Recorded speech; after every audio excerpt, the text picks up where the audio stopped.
Ya desde hace mucho tiempo se tenía el sueño de poder desarrollar una molécula que tuviera la capacidad de fijarse exclusivamente a un solo blanco molecular, o si acaso dos, y de esa manera bloquear las respuestas que podían inducir o que llevaban precisamente al proceso de enfermedad. Y hoy tenemos, gracias al éxito que comenzó en los noventas, una gran cantidad de este tipo de recursos, dentro de los cuales indiscutiblemente hematología y reumatología se han visto beneficiados enormemente en mayor intensidad, pero que también ahora se emplean en áreas como oncología, donde por cierto están cambiando radicalmente el pronóstico y tratamiento de los cánceres, así como incluso neurología, donde cosas como la migraña ahora pueden tratarse de una manera profundamente efectiva. Pero para fines didácticos y por supuesto porque el tema es muy extenso, aquí únicamente me centraré en los aspectos generales de los biológicos y por supuesto me encaminaré a los que son de interés en Ahora llegó el reumatología. momento de hablar sobre terapias biológicas dirigidas a los linfocitos B. Los linfocitos B pertenecen al grupo de los glóbulos blancos, mejor conocidos como leucocitos en el gremio médico o en la ciencia médica, que expresamente van a estar diseñados para producir anticuerpos. En condiciones habituales, los anticuerpos van a tener un papel sumamente importante para la defensa contra infecciones en embates subsecuentes, es decir, que después de una primera infección o después de una primera exposición hay una serie de respuestas que van a permitir un escudriñamiento de la información presentada en los microorganismos, lo cual a su vez se va a presentar a estos linfocitos que después de comunicarse estrechamente con los linfocitos T van a preparar una estrategia muy efectiva para que sus anticuerpos funcionen como proyectiles teledirigidos, que además van a ser sumamente exclusivos para poder detectar la variante antigénica más de mayor dominancia o de mayor trascendencia y de esa forma que pueda ser potente y efectiva la respuesta. No siempre es así y justamente hay situaciones en las cuales después de un evento como una lesión traumática, una cirugía o una infección o incluso hasta un cáncer, que pueden producirse respuestas pero contra antígenos propios. Justo hay linfocitos que son especialmente importantes por la producción de autoanticuerpos y vamos a ver algunas de las consideraciones que nos van a poder permitir entender por qué es que se emplean diversas terapias biológicas con la finalidad de reducir este funcionamiento. Justamente a aquel linfocito B o célula B, que es como se traduce directamente del inglés, que tiene la capacidad para reconocer como si fuera algo externo un antígeno propio, es decir, una molécula, por ejemplo, de tu articulación, de tu vaso sanguíneo, de tu nervio. Bueno, a esto se le llama autoreactivos. Estos habitualmente son destruidos o bien son diezmados o adormilados por el timo, que es donde se lleva a cabo la diferenciación y la selección clonal, que es como se llama esto. No voy a profundizar en ello, simplemente para que sepas que usualmente esos linfocitos B que son autorreactivos se relegan, se destruyen o incluso se les hace capaces de tener una respuesta moduladora. Pero cuando hay diversos defectos genéticos o bien hay una predisposición que después de alguna exposición a ciertas toxinas, como el tabaco, como el sílice, o bien después de algún evento que desencadene o despierte un gen que estaba dormido, como puede ser un defecto en el PTPN 22 o el LIN, pueden llevar a una disregulación de esta modulación inmunológica. Y eso puede hacer que además estos linfocitos sean especialmente lábiles. Es una hiperactivación, eso sobre todo cuando hay defectos en los puntos de coordinación de, digamos, como los switches, para que se puedan prender y apagar, se hacen como rebeldes esos o se hacen difíciles de apagar. Y entonces después de que haya una presentación antigénica de un antígeno propio, pues se activan o responden de forma exagerada a moléculas que ya veremos más adelante que están precisamente diseñadas para usualmente producir una respuesta de maduración, proliferación e incluso el poder generar todo el microambiente necesario para la formación de los anticuerpos. Que por cierto, los linfocitos B, cuando producen especialmente mayores cantidades de anticuerpos, es después de su maduración y de transformarse a algo que se llama células plasmáticas. Algo importante también es que existen algunos nichos, sobre todo en enfermedades inmunológicas como el lupus o como el síndrome de Sjögren, donde pueden incluso ocultarse por hasta años estas células plasmáticas que son sumamente resistentes y sobre todo porque pueden tener una respuesta que, pues eso, como si hubiera un switch que se quedara pegado y cuando se intenta bajar simplemente no se puede, sobre todo porque cuesta trabajo. Esta lucha continua por encontrar el mejor fármaco, el de diseño más fino, más potente, pero también más seguro y a la vez más efectivo para realmente, pues eso, vencer la enfermedad sin causar daño o el menor daño posible al entorno sano de la persona afectada, pues se han precisamente buscado la posibilidad de modular o de bloquear distintas moléculas. Aquí vemos podríamos decir un esquema de las moléculas en las cuales se ha llegado a centrar especialmente la atención para poder diseñar los biológicos o incluso las moléculas pequeñas, que en este caso solamente hablaré de biológicos, que justo se persigue el poder de lograr que enfermedades que anteriormente pues, no se tenía más que si acaso ciclofosfamida o algunas otras terapias que son bastante tóxicas,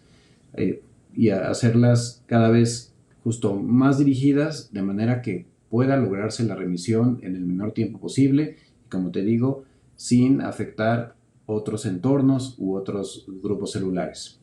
Entonces, dentro de las múltiples moléculas a las cuales se va a buscar una dirección de respuesta, están los clústeres de diferenciación, que se llaman así porque son, podríamos decirlo de una manera, las características de la presentación, algo así como los pasaportes, y vaya digamos los diseños de dicho pasaporte que te permiten a ti, cuando haces un estudio de biología molecular, poder definir si estás ante un linfocito B, un linfocito T, un glóbulo rojo, aunque bueno, eso es desde la fase microscópica, simplemente con ver en el microscopio se pueden diferenciar, pero ya cosas más finas a través de estos clústeres. Y el clúster de diferenciación, que hasta el momento está vigente como el de mayor utilidad y también seguridad, es el CD20, contra el cual precisamente se dirige el rituximab. Además hay ciertas moléculas efectoras que precisamente se generan y funcionan como estímulos o como combustible para pues eso, modular una respuesta X o Y. Entre ellas está Bliss, que también se conoce como BAFF, el cual a su vez depende del interferón 1. De hecho, la producción de interferón 1 lleva a una mayor formación de Bliss y BAFF. Así que hay dos estrategias actualmente disponibles. Una, la que bloquea los efectos de interferón 1 mucho más allá de Bliss, y otros que bloquean directamente a Bliss y BAFF, que Bliss significa B-Lymphocyte Stimulator, o B-Cell Activating Factor, dependiendo justo la nomenclatura. El interferón, como su nombre lo dice, la utilidad, o más bien lo primero que se describió que podía tener como papel, era interferir con la maquinaria celular y de hecho de esa manera frenar la replicación viral. Pero hoy sabemos que tiene muchas otras cosas que ya vamos a revisar más adelante. También receptores. De hecho, Bliss y BAFF tiene algunos receptores, entre ellos está, por ejemplo, TACI o April, y se han también diseñado biológicos que tienen que buscan modular la respuesta a partir de dicho receptor, o incluso el propio receptor del linfocito B, así como los Toll-like receptors, que estas son moléculas mucho más antiguas, que de hecho compartimos incluso con algunos animales inferiores, y actualmente pues todavía está estudiándose la modulación de estos Toll-like receptors, que se ha visto están especialmente hiperactivos en en diversas formas de lupus, y de hecho estos, justo una de las cosas que hacen es reconocer la presencia de material genético ajeno o de algunas otras moléculas, sobre todo de virus. Entonces, de ahí que la conexión con ciertas infecciones que precisamente pueden despertar una respuesta desordenada, que cuando hay ciertas mutaciones donde hay hiperactividad, pues entonces se convierte en un problema. También ha habido otros intentos de desarrollar moléculas contra determinados anticuerpos, como por ejemplo contra el anti-DNA de doble cadena, que eso, sobre todo en el contexto del lupus, sabemos que en un subgrupo de pacientes correlaciona con la actividad. Sin embargo, de una vez te adelanto, porque de hecho no voy a hablar de este biológico, el Avetimus, que se llegó a utilizar. Se vio que de forma muy efectiva podía bajar las concentraciones del anti-DNA de doble cadena, pero no sirvió para nada. Así de complicado es este padecimiento. Y bueno, en realidad aquí te resumo lo que estamos hablando: de años y años de investigación y aproximadamente 1000 moléculas investigadas, dentro de las cuales menos del 5% han logrado salir más allá de una fase preclínica. Es decir, ni siquiera lograron pasar las pruebas experimentales, ya sea in vitro o con modelos de animales. Bien, vamos entonces ahora a enfocarnos a los biológicos más importantes relacionados con la respuesta de linfocitos B. Lo que estás viendo aquí es una vista esquemática de un linfocito B con un linfocito T. Entonces, en la parte superior puedes darte cuenta cómo incluso aquí está el clúster de diferenciación CD20, arriba el CD22, y bueno, por ahí se ven otras moléculas como el CD32B que permiten a los biólogos moleculares y actualmente a unas máquinas que justo hacen una lectura especial, poder diferenciar entre los distintos tipos de linfocitos. Lo que está pasando aquí, esa comunicación entre moléculas, si te das cuenta, se complementan, es lo que se llama sinapsis inmunológica. Y fíjate cómo en el centro, que está de hecho conectado entre el linfocito B y el linfocito T, está el HLA. Recuerda que el HLA es la molécula que permite presentar los antígenos. Porque sí, el linfocito B puede funcionar como una célula presentadora de antígeno de forma extraordinaria. Bueno, no tan extraordinaria, pero vaya, no es tan especializada en eso, pero sí tiene fragmentos de información de algún microorganismo o de un grupo de antígenos diana, que en este caso justamente son antígenos propios. Al presentarlo con un linfocito T que también pueda responder a dicho linfocito B o que sea engañado, entonces va a sacar, podríamos decir, que moléculas que la alimentan, la estimulan y que le dan la información necesaria, primero para que pueda proliferar, madurar y cambiar la configuración de su receptor BCR, que es de hecho el que tiene una forma como de una resortera, porque justo es una inmunoglobulina. Los linfocitos B, su receptor BCR tiene forma de inmunoglobulina y está conectado a través de distintos cables para poder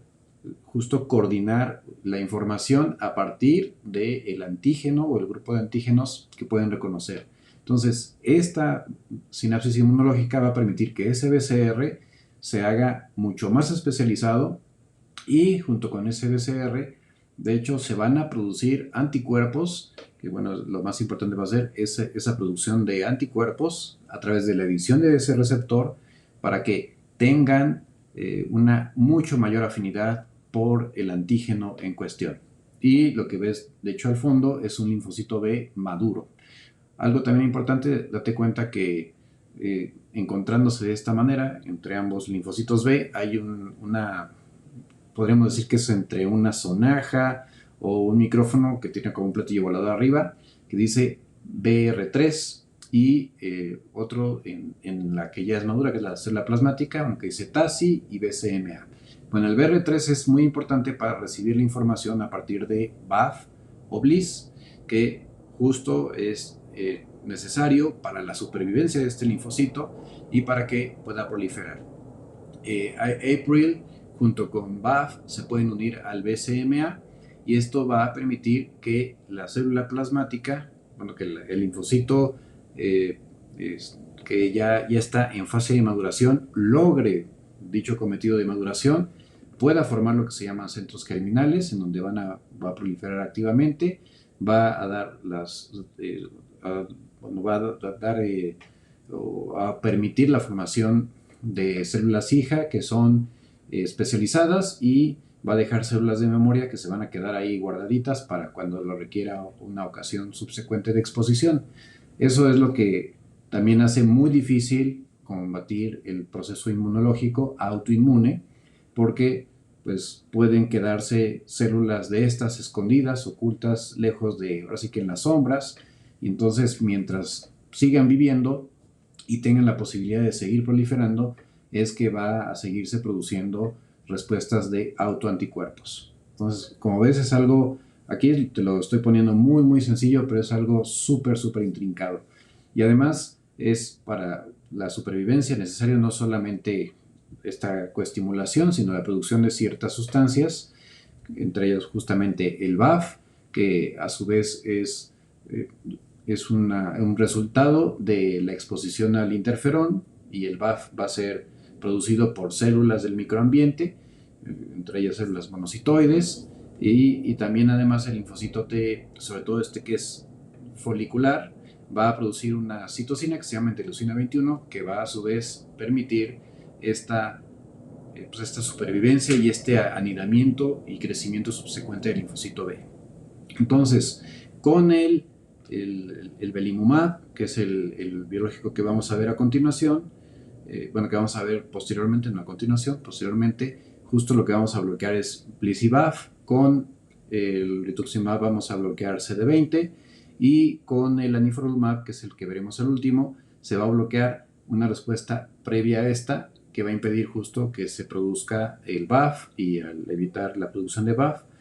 también va a evitar que haya un acoplamiento de estos receptores, y va a bloquear, digamos, una fase que es anterior. Ya veremos los detalles. Y para recordarte el efecto tan poderoso que puede llegar a tener el placebo, fíjate que el que está en color, bueno, yo lo veo guinda, no sé qué color lo veas tú, pero que, bueno, sí son las de menor respuesta, pero aún así hay respuesta, son los que tuvieron únicamente placebo, o sea, se les infundió una bolsita que era igual al rituximab, pero que no tenía más que solución salina. Entonces se comparó contra esos que únicamente recibieron solución salina y los que recibieron rituximab, 2 dosis de 500 miligramos y 2 dosis de 1000 miligramos, para ver las tasas de respuesta en el tiempo. Y a grandes rasgos con esto aprendimos que, de hecho, pues justo en artritis reumatoide se emplea la dosis de dos dosis de 1000 miligramos, y tiene una mucho mejor tasa de respuesta, especialmente en aquellos pacientes que tenían una alta, un alto título de anticuerpos, una alta seropositividad, comparados contra los que no tenían anticuerpos presentes. En realidad se hicieron muchos estudios, por cierto, varios de ellos no estuvieron financiados por la industria. Bueno, estos en realidad sí hubo ahí un involucramiento en algunos de ellos, pero hubo otros que simplemente fueron universitarios, y obviamente en países donde se tenían recursos, y se vio que rituximab con metotrexato sí era superior a metotrexato más placebo, pero que además el rituximab con metotrexato podía ser una opción en aquellos pacientes que habían recibido algún farme, incluyendo algunos anti-TNF, algunos biológicos, y habían fallado a uno o más de ellos, teniendo respuestas sostenidas en este contexto, e incluso se ha visto que hasta un 87% de pacientes puede evitarse la progresión y el daño articular. El estudio de RAPE nos demostró que rituximab era no inferior a ciclofosfamida, y aunque si bien el porcentaje no podría considerarse como tal que fuera superior, sí era discretamente más efectivo que la ciclofosfamida. Pero bueno, un 64 contra un 53% realmente no hay gran diferencia, y por supuesto que no se compara el precio.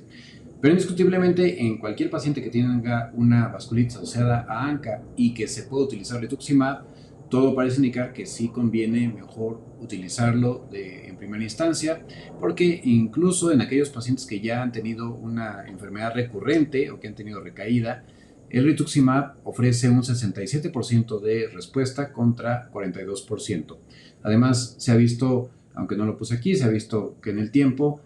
con rituximab hay un poco menos riesgo de recaída que con ciclofosfamida, y es igual de efectiva que la ciclofosfamida en complicaciones graves de las vasculitis óseas ANCA, como cuando hay una glomerulonefritis rápidamente progresiva o un compromiso renal grave, así como una hemorragia alveolar, que usualmente son complicaciones potencialmente letales. Aunque el rituximab se ha insistido mucho en querer utilizar en el lupus, y lo cierto es que la mayor parte de los estudios en los que se ha sugerido que es efectivo han mostrado tener muchos bias, muchos errores metodológicos, seguramente sesgos de los que realizaron dichos estudios. De hecho, este estudio Luna, que fue precisamente diseñado en lupus leve a moderado, no ofreció ninguna ventaja al rituximab sobre el tratamiento estándar, e incluso se hizo una comparación en distintas formas de glomerulonefritis, incluyendo rituximab más miclofenato de mofetilo, miclofenato de mofetilo solo, rituximab más ciclofosfamida o rituximab solo, que en todos ellos se llegaron a utilizar glucocorticoides, y lo cierto es que en ninguno de estos grupos se encontró diferencia de uno contra otro. Por eso es que pues en términos generales, más o menos se podría decir que solo el 25% de pacientes con lupus realmente van a responder bien al rituximab, un 50% simplemente van a estabilizarse, y un 25% de hecho no van a tener ninguna respuesta. Y ya veremos algo muy interesante, de hecho, con el belimumab a este respecto, incluso la diferencia en cuanto a, pues a la posibilidad de lograr la remisión y mantener la remisión, así como disminuir la necesidad de fármacos. Entonces, también cosas importantes es que en ninguno de estos brazos se vio diferencia en cuanto a remisión, infección, recaída, progresión o riesgo de insuficiencia renal crónica. Aquí algo importante también es que se ha evaluado en trombocitopenia autoinmune, incluso se ha comparado contra el uso de inmunoglobulina hiperinmune con glucocorticoides, y bueno, se vio que existe una posibilidad de sí tener una respuesta, aproximadamente 56.4% van a tener respuesta, pero en este contexto usualmente las recaídas son altas, y esto tanto en trombocitopenia autoinmune, bueno, la antes llamada idiopática o PTI, y la trombocitopenia autoinmune asociada a lupus eritematoso. En cuanto a los efectos adversos, lo más importante a considerar es que en la primera infusión más o menos un 15% de pacientes van a presentar alguna reacción, dentro de los cuales solo el 1% es grave, y esto incluye el choque anafiláctico, que esto en el contexto hospitalario de hecho se puede tratar y resolver en la inmensa mayoría. Pero por supuesto que esto se debe tomar en cuenta. Hay algunos pacientes que incluso pueden no hacer algo tan grave, pero sí tener un broncoespasmo, de hecho como un asma tal cual agudo, puede darse angioedema. Entonces por eso siempre se debe hacer en un entorno donde haya expertos y bueno, personas capacitadas en manejar la posibilidad de estas reacciones, pero calma. Como ves, es un grupo relativamente pequeño, y con los protocolos que se emplean graduales, así de infusiones que se van progresando, es lo cierto que menos frecuente. Existe la posibilidad de que en algunos contextos aumente algunas neoplasias, ¿sí? Entonces solamente hay que tener vigilancia con personas que tienen historia de malignidad, pero la verdad es que la inmensa mayoría de pacientes no va a suceder esto, y bueno, seguramente esta situación aconteció en personas que previamente habían tenido, pues ya tenían años incluso con el lupus, y bueno, que recibieron múltiples fármacos, entonces también ahí puede haber cierto sesgo de selección. Otra cosa importante es que por ejemplo, el herpes zóster no fue superior a otros pacientes con artritis reumatoide, tampoco esta molécula no se relaciona con un mayor riesgo de tuberculosis, infecciones por hongos u oportunistas, y algo que también es trascendente es que los riesgos de neoplasias no correlacionan con la intensidad de la depleción de los linfocitos B. Pero, pues sí, este biológico aumenta el riesgo de infecciones respiratorias y también de infecciones virales, como por ejemplo por el virus de la hepatitis B o C. Entonces, siempre es importante antes de dar este biológico investigar, averiguar si no hay infección por alguno de estos microorganismos, porque debe de tratarse, si no, podría, de hecho, acelerarse. ¿Por qué bloquear el interferón de tipo 1? Como te comenté previamente, en un subgrupo de pacientes, bueno, en general en el lupus, pero sobre todo a un cierto subgrupo de pacientes, la huella del interferón, la expresión génica o los datos directos de inducción génica por el interferón es un rasgo común. El interferón además es uno de los responsables del malestar general intenso, el síndrome pseudogripal e incluso algunas alteraciones neuropsiquiátricas que se producen en el lupus.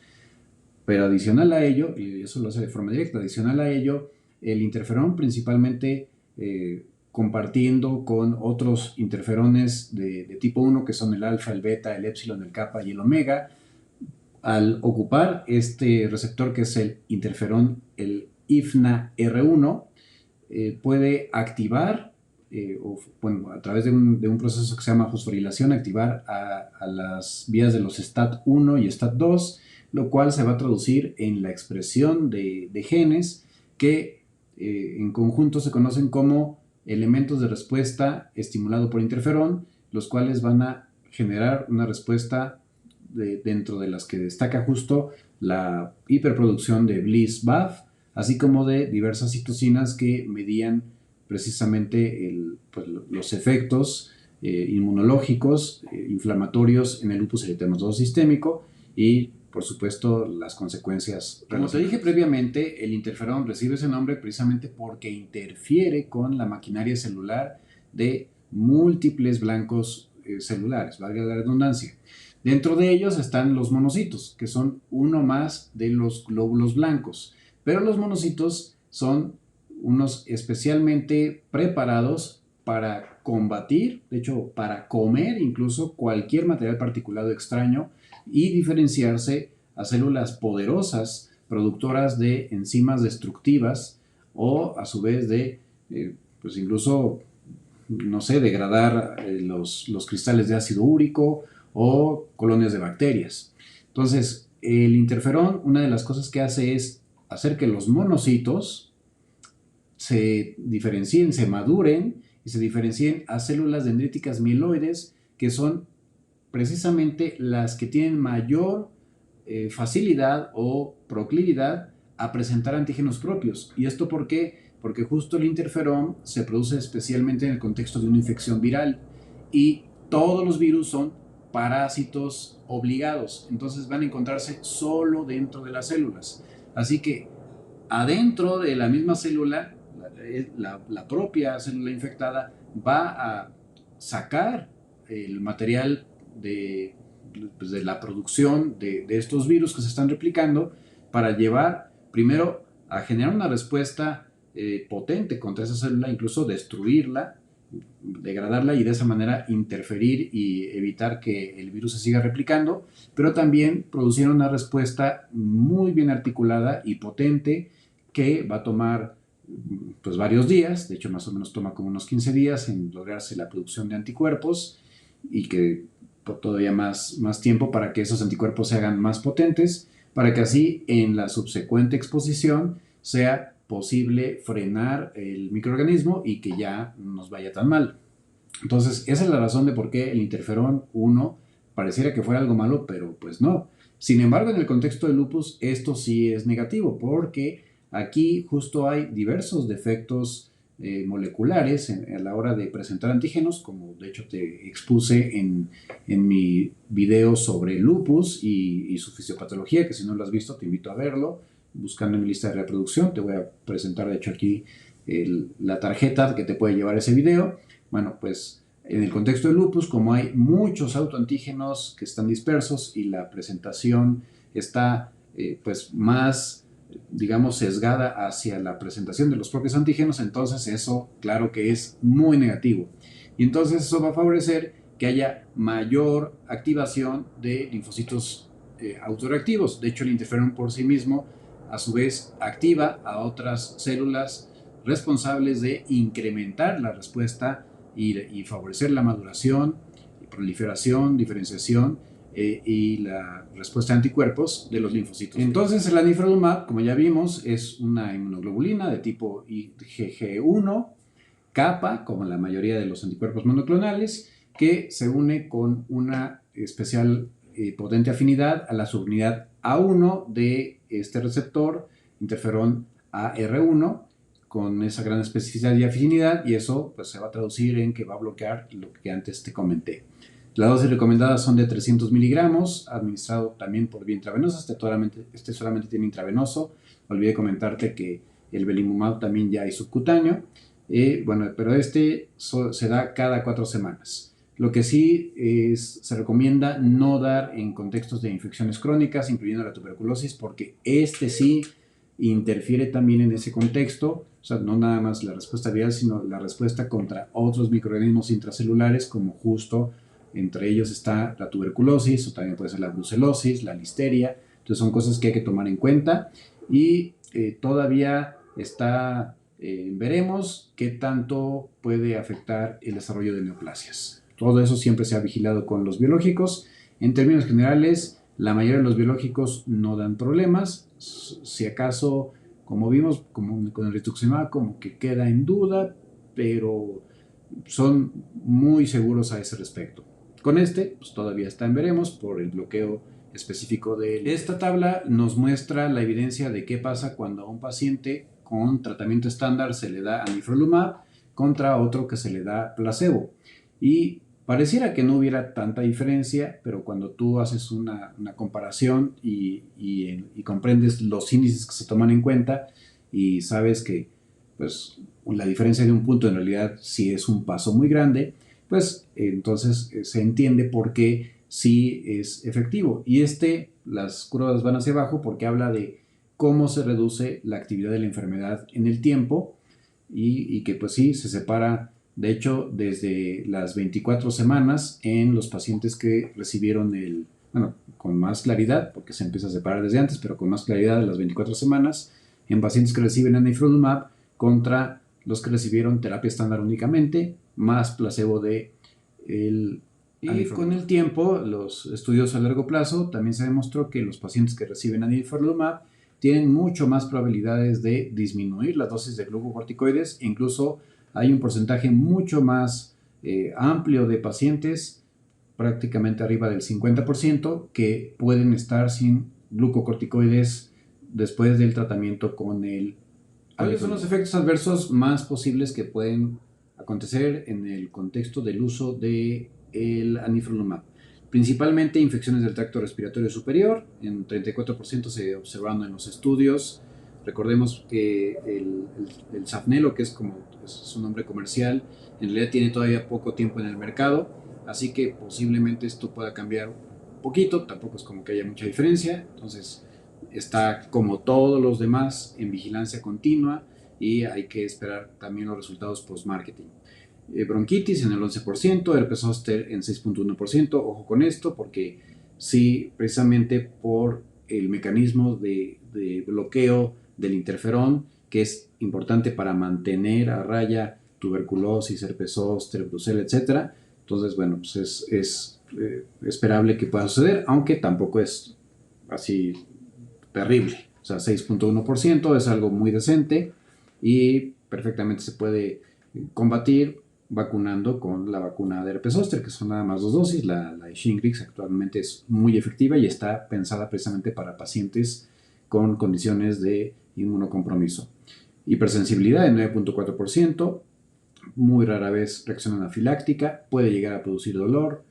que eso sucede en general con varios biológicos y pues es muy variable de persona a persona. Hay quienes jamás lo sienten, pero se debe a cierta posibilidad que tienen algunos, pues al final, anticuerpos de incluso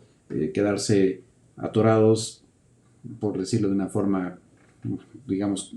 coloquial, en las articulaciones, pero se limpian. De hecho, Todos los anticuerpos justo se depuran principalmente a través de esterasas, se degradan y eso es lo que hace su vida media y por eso se tienen que estar administrando, ¿no? Entonces más o menos son de 15 a 20 días, hay algunos que son modificados para que duren hasta un mes, pero más o menos. Y se han descrito reacciones graves hasta en 0.6% de la población que recibió el anifrolumab. Entonces, en términos generales, es también una muy buena opción y posiblemente un fármaco que pues, viene a cambiar la vida de pacientes con lupus. Como conclusiones, dado que ya he hablado previamente de otros biológicos, sabrás que estos están diseñados para justo dirigirse de forma muy específica y bien determinada a blancos moleculares. En este caso, los que vimos que están especialmente dirigidos a distintos aspectos del linfocito B, su función es bloquear las repercusiones que tiene a nivel fisiológico la molécula en cuestión o incluso anclarse directamente a diversas fases del linfocito B y destruirlo, como es el caso de rituximab. Todos los biológicos que están dirigidos contra los linfocitos B requieren de terapia estándar en el contexto de lupus. Terapia estándar quiere decir antimalárico en todo el que pueda recibirlo y algún fármaco modificador de la enfermedad, a veces hasta 2. Usualmente cuando se usa ya el biológico solo se requiere 1 y estos van desde metotrexato, ácido micofenólico, micofenolato termofetilo, entre otros. En realidad el lupus es sumamente heterogéneo, así que las variables son muy amplias. Y hasta el momento solo belimumab y anifrolumab están realmente aprobados como biológicos dirigidos al lupus. El rituximab es una excelente opción en vasculitis asociadas a ANCA y se puede considerar en lugar de ciclofosfamida en aquellos pacientes que puedan costearlo o que esté disponible en el hospital, porque además tiene razonablemente menor toxicidad. Y algo importante también es que en el caso de artritis reumatoide ya ahorita hay muchas otras opciones antes que el rituximab, pero sigue siendo una estrategia, sobre todo en aquellos que tienen títulos muy altos de anticuerpos y especialmente aquellos que no han respondido a otras terapias o que han fallado a otras, y más si se asocia a un síndrome de Sjögren. Digo, no lo mencioné, pero es importante destacarlo.